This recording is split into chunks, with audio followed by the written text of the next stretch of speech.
Welcome to Retirement Ramblings. I'm Scott. On today's video, I'm going to discuss my final decision on when I'm going to retire. If that sounds interesting to you, please stick around. So, I finally made my decision on when I'm going to retire. And I notified my boss that it's going to be the end of 2025. I had been contemplating trying to get out this year, and then I decided that I would make a decision before November 15th based on really two criteria. One, the outcome of the election and how I thought that might impact my first year of retirement, and then two, healthcare costs. And so in my area, I've been looking at the various ACA plans and such, and looking at ways I can bridge healthcare until I'm eligible for Medicare. And so with Trump winning the election and then taking control of the Senate and presumably, the House, although it hasn't been declared yet, it's getting pretty close. I think as of today, there's four. I think they only have four seats before they take the majority, or keep the majority, I should say. And then we'll see what happens after that from how many people above the majority they might be able to get. But fundamentally, excuse me, I'm looking for, I was looking at what was going to happen relative to different aspects, whether that would be rolled back to Trump tax cuts at the end of 2025 or extend them, what changes they might have to Social Security, what changes they may end up doing to Medicare. And so, since if Kamala Harris had won, I pretty much was expecting, pretty much more of the same that we've had for the last 4 years. And so I could have planned for that, or had planned for that, I guess I should say. And, I would have retired probably at the end of this year. With Trump taking office, not quite sure how some of the different policies will play out.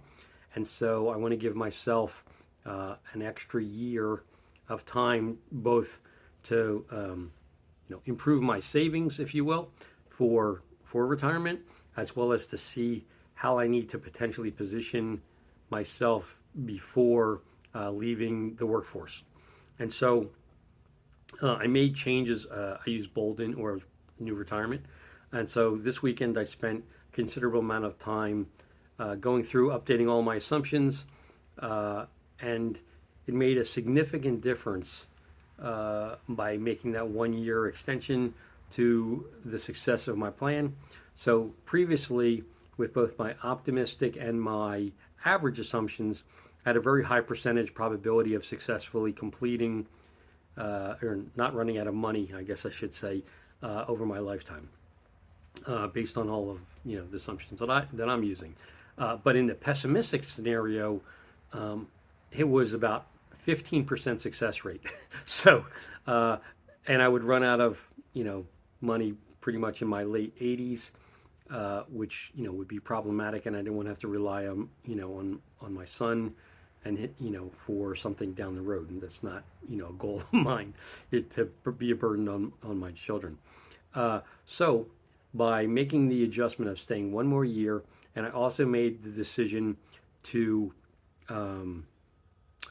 so I've been putting money in both a Roth and a traditional IRA over the years, and so extending into 2025, what I've decided to do was stop putting money into a Roth completely, or I should say a Roth IRA through my employer, and only contribute the amount of money that I need to get the employer match, which in my case is 2%, and then the employer matches that, and then take all the money that I had been putting into the Roth and the IRA, the traditional IRA, and have that directly deducted from my paycheck and put into a brokerage account that would provide me with additional flexibility in 2026, so that I could, assuming that the ACA credits still exist at that time,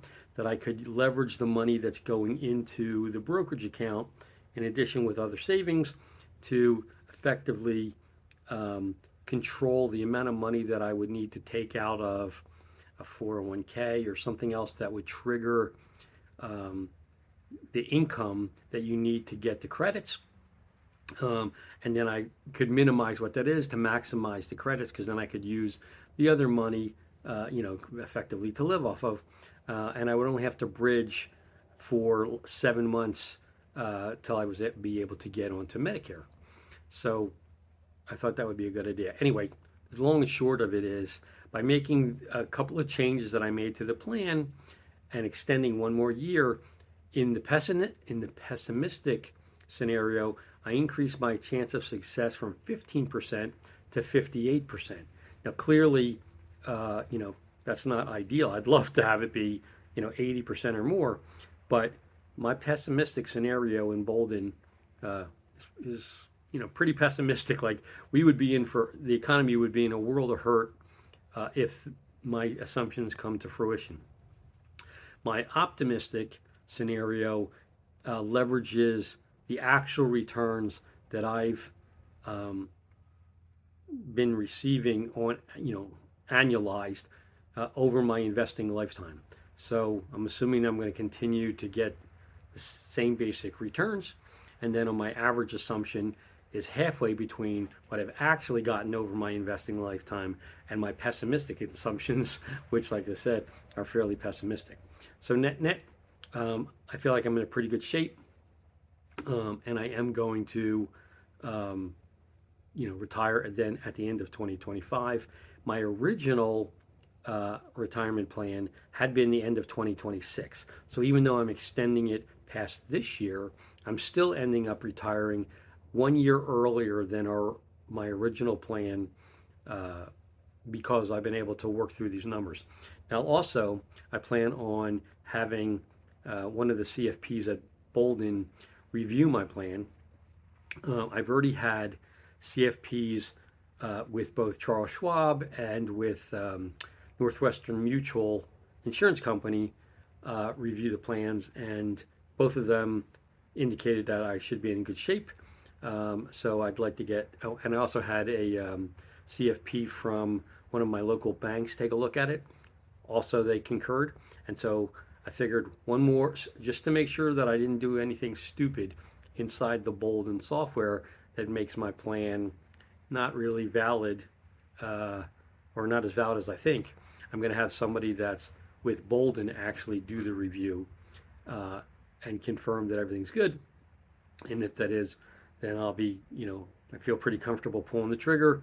Like I said, I've let my boss know, so, I'll make all of my vacation adjustments and everything so that, I can pretty much close out everything I need to do over the next 12 months, given that I'm a project manager and I'm working on all of the strategic projects for the company.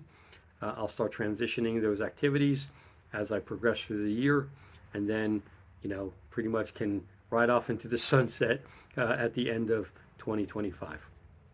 So anyway, that's the current plan. Appreciate you guys watching till the end.